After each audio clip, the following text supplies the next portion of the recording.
देखें, जिन कैंडिडेट का 2025 में सीजीएल के थ्रू सिलेक्शन हुआ है वो जो अब तक कंप्लीट होना चाहिए था लगभग आपका प्रोसेस जोन एलोकेशन का, डॉक्यूमेंट वेरिफिकेशन का, मेडिकल का, वो स्टार्ट भी नहीं हुआ है। और अब की बार सबसे ज़्यादा डिले क्यों है? पिछले 3 या 4 सालों की देखें तो इतने समय में मतलब 2 से ढाई महीने के अंदर आपका ये जो लगभग जो ऊपर का प्रोसेस है वो कंप्लीट हो जाता है, जिसमें आपका जोन एलोकेशन और डॉक्यूमेंट वेरिफिकेशन, मेडिकल, केवल ज्वाइनिंग बचती है। और अब की बार ज्वाइनिंग कारण इसी की वजह से और लेट है।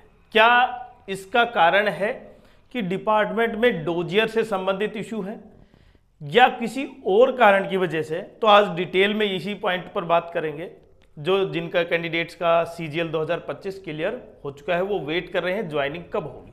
और रोजगार मेला का भी एक अपडेट आया है, तो उन सभी के बारे में डिस्कस करेंगे। लेकिन जो कैंडिडेट 2025 में अच्छी पोस्ट प्राप्त नहीं कर सके या जो नए कैंडिडेट हैं वो या जिनका सिलेक्शन नहीं मिला वो 2026 में जा रहे हैं। और 2026 में सिलेक्शन लेने के लिए कहीं ना कहीं आपका टाइम ड्यूरेशन फिक्स कर दिया है कि मैथ्स को आपको इतने समय में ही करना होगा, बाकी तो कर सकते हैं आप।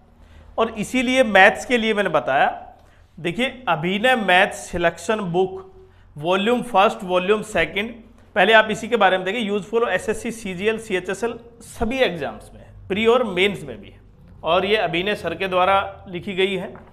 और क्योंकि मैं भी मैथ पढ़ाता हूँ तो इसलिए काफ़ी अच्छी बुक्स हैं। दूसरा, आप जिस भी क्वेश्चन पर ये क्यूआर कोड दे रखा है, क्यूआर कोड पर जाएंगे तो केवल उसी क्वेश्चन का आपको वीडियो मिलेगा, मतलब टाइम कंज्यूम करने की जरूरत नहीं है एक्स्ट्रा। और इसमें खाली जगह भी दी हुई कि आप वहाँ पर क्वेश्चन को सोल्व कर सकें। तो कॉन्सेप्ट के बेसिस पर बेस्ट है। और क्योंकि अभिनय सर की ये जो बुक्स हैं ओसवाल बुक्स पब्लिकेशन के अंडर हैं और अपकमिंग एग्जाम्स के लिए प्रत्येक के लिए देखिए यहाँ पर वॉल्यूम 4 है, वॉल्यूम 2 है सिलेक्शन बुक, ये अर्थमेटिक के लिए। तो ये जो 4 वॉल्यूम है ये आपको मैथ्स में पारंगत करवाएंगे। लेकिन इसके लिए सबसे बेस्ट होगा कि आप प्रैक्टिस करें, और प्रैक्टिस के लिए सबसे बेस्ट बुक है, क्योंकि यहाँ पर प्री और मेंस आपकी दोनों की प्रैक्टिस हो जाएगी। ऐसा नहीं है कि प्री का अलग आपको पढ़ना पड़ेगा, मेंस का, मेंस के सब्जेक्ट, मेंस के चैप्टर कुछ 1-2 अलग हैं, बाकी सब सेम है। इसलिए आपको अगर AA की पोस्ट चाहिए तो प्रैक्टिस बहुत 25 में से लगभग आपको 22 से 24 क्वेश्चन करने होंगे। और इसीलिए आप ये बुक्स बहुत इंपॉर्टेंट है। अगर आप ओसवाल की साइट जो हमने लिंक डाल रखा है वहां से खरीदते हैं तो आपको 35% डिस्काउंट मिल जाएगा। लेकिन अगर आप यूज करते हैं कोड हमारा PANKAJ10 तो आपको 40% क्या मिलेगा भाई, डिस्काउंट मिलेगा। और डिस्काउंट के साथ साथ आपकी प्रैक्टिस स्टैंडर्ड लेवल की होगी, तो जिसका लिंक हमने डाल दिया। मेन पॉइंट पे आता हूं कि ज्वाइनिंग डिले क्यों रही, क्योंकि देखें रोजगार मेला जो अभी बताया जा रहा था कि जुलाई में मिड के आसपास होगा, अब वो रोजगार मेला के बारे में खबरें आ रही कि लगभग वो 15 अगस्त के आसपास है भाई।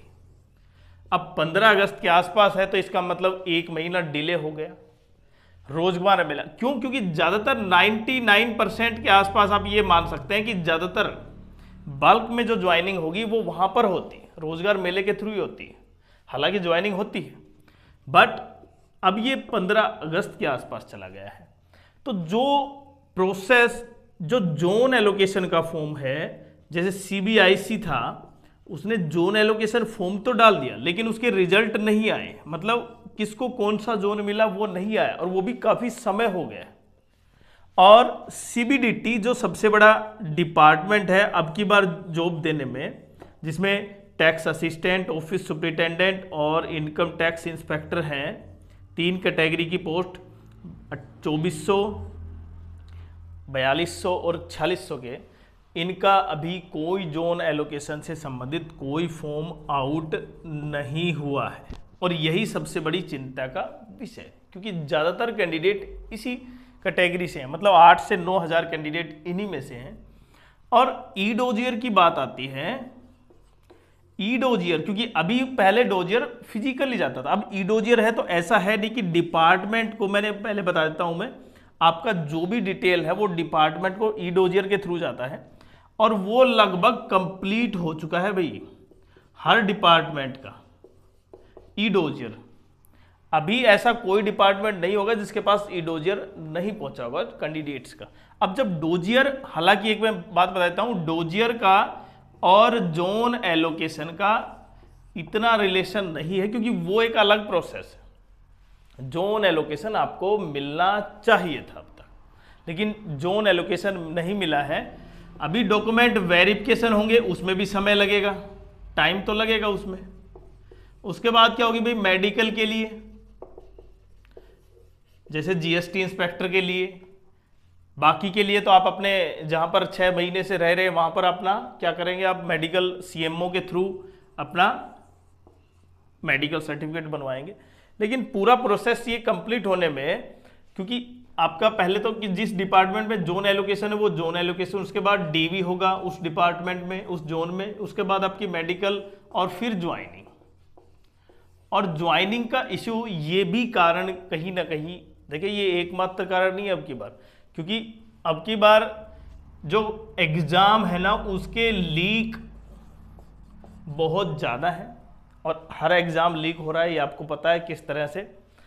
तो इसी के कारण क्या एक ये भी है कि जो मिनिस्ट्री है या गवर्नमेंट है कहीं ना कहीं इन्हीं चीज़ों पर लगी हुई है, या केवल जो 8th पे कमीशन लागू होगा, मैंने पहले भी बताया था जो 8th पे कमीशन है उसमें अगर आपको यहां पर ज्वाइनिंग दे दी जाती है तो उससे एरियर से संबंधित इशू होंगे, मतलब एरियर दिया जाएगा उन कैंडिडेट्स का। और 15,000 कैंडिडेट्स का मतलब आप ये मान सकते हैं कि काफ़ी अच्छी खासी, और ये केवल एसएससी सीजीएल से ही नहीं है, बाकी भी हैं। तो रोजगार मेला में केवल ये नहीं होता कि केवल सीजीएल के सिलेक्टेड कैंडिडेट है, यहाँ पर सीएचएसएल के, एमटीएस के, या जो भी रेलवे के जो भी एग्जाम होते हैं उन सभी के सिलेक्टेड कैंडिडेट्स को ही रोजगार मेले में उनको रोजगार दिया जाता है। लेकिन अब की बार इन चीज़ों के बारे में बिल्कुल क्लैरिटी नहीं आ पाई है। अगर मैं डिपार्टमेंट की इंटरनल उसके बारे में बात करूं तो देखिए अभी कोई इश्यू नहीं है। यूं आपको कोई भी किसी तरह का बता दे, मैंने लास्ट वीक में बताया था कि लास्ट वीक के आसपास हो सकता है, लेकिन वो भी नहीं हुआ। अब आपको लगेगा कि बार बार उसी चीज के बारे में गलत इंफॉर्मेशन दी जा रही है, लेकिन है नहीं ऐसा। जो इंफॉर्मेशन थी वो बताई, उसके बाद अगर नहीं आया, अब कोई इंफॉर्मेशन नहीं है इसके खिलाफ। रियलिटी ये है अभी कोई इंफॉर्मेशन नहीं है। हाँ, ये हो सकता है कि मैं ये कह दूं जैसे कि कल आएगा या परसों आएगा, बट आपको वास्तव में अगर उस दिन आ जाता है और वो मेरे पास इंफॉर्मेशन नहीं है तो आपको लगेगा कि सर ने सही बताया। लेकिन रियलिटी ये है कि अभी कोई इंफॉर्मेशन नहीं है कि कब तक आएगा। हालांकि कुछ डिपार्टमेंट में डीवी हुए हैं भाई, जैसे जे AFHQ के हुए हैं भाई, ASO का लगभग 6 से 9 जुलाई के आसपास डीवी दे भी रखा है AFHQ का। बाकी डिपार्टमेंट भी हैं, बाकी कैंडिडेट भी हैं, वो भी चाहते हैं कहीं ना कहीं क्या हो उनका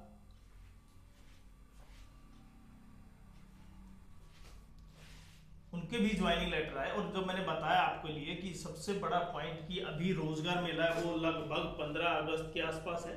तो यहाँ पर अगर जुलाई मिड के आसपास बताया जा रहा था, वो अब क्या शिफ्ट हो गया 1 महीने। तो क्या अब इस महीने के अंदर वो सारे प्रोसेस कंप्लीट हो सकते हैं, जिसमें आपका जोन एलोकेशन, साथ साथ आपका मेडिकल, डीवी और उसके बाद ज्वाइनिंग। लेकिन मैंने एक बात बताई थी, लास्ट ईयर भी ज्वाइनिंग बहुत से कैंडिडेट को रोजगार मेले में मिली थी, लेकिन बहुत से कैंडिडेट को रोजगार मेले में ज्वाइनिंग नहीं मिली, उसके बाद उनको ज्वाइनिंग मिली। तो इस चीज के आप वो इशू न बनाए कि शायद मेरा ज्वाइनिंग में रोजगार मेले में ज्वाइनिंग मिल जाए। और उसके लिए मैंने बताया भी था, आपको मेल आएगी, आपके लिए कॉल आएगी और तब आपको जाना है। अगर नहीं भी जाते हैं तब भी आपके पास ज्वाइनिंग लेटर का क्या आएगा, मेल आएगा, और उसी के बेसिस पर आप ज्वाइनिंग करेंगे। पहले इन चीजों पर विषय वो था क्योंकि जब ज्वाइनिंग प्रोसेस जल्दी था, लेकिन अभी बहुत डिले हो चुका है। तो आपसे बस केवल मैं यही कहूंगा कि अभी इसके बारे में इंफॉर्मेशन नहीं है कि वास्तव में कब तक आपके डीवी होंगे, कब तक आपका जोन एलोकेशन होगा। खासकर सीबीडीटी कैंडिडेट जो लगातार वेट कर रहे हैं कि मुझे दिल्ली मिलना चाहिए, मुझे जयपुर मिलना चाहिए, मुझे चंडीगढ़ मिलना चाहिए, मैं जो जोन चाह रहा हूँ वो मिलना चाहिए, मेरे रैंक ओवरऑल रैंक ये है। तो ये जो असमंजस कैंडिडेट के लिए बना रहेगा, क्योंकि जब तक आपको जोन अलॉट नहीं होता है तब तक आप हमेशा यही सोचेंगे कि पता नहीं अभी कहाँ तक, मतलब कौन सा जोन उसको मिले। बाकी जैसे इंफॉर्मेशन होगी हालांकि आपको प्राप्त हो जाएगी, लेकिन अगर किसी कैंडिडेट को नहीं होगी वो आपको तुरंत